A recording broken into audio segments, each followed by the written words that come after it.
Tapos na ang term sa June 2013. So, nakita na sad kami kay private sector representatives, 1/4 man sa membership sa RDC. For 3 years na sad ang term nila, coming 2013 to 2016, kaya July to June 2016. Nakita na sad yung PSR.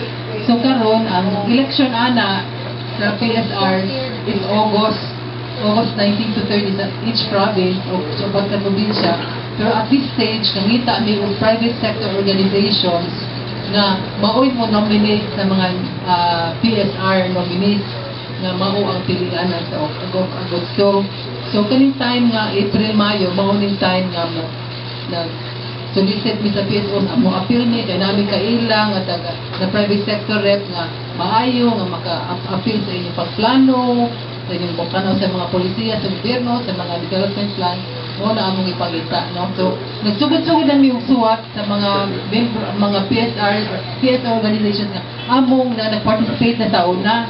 Pero karon nangita sa mga lain karon nga wala pa ka-appeal, pero Filipino organization, kung sila na sila legal personality, tas naasag yung experience sa pag-appeal o pag-engage with government agencies and NGOs on mga socio-economic development projects. So, mo na akong pangita.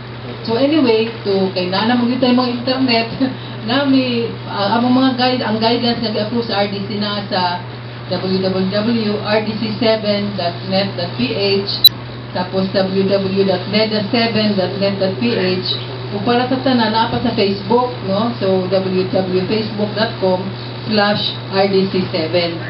So, palihog, tanawa, ay kayo really welcome more participation. Salamat kaayo sa panahon.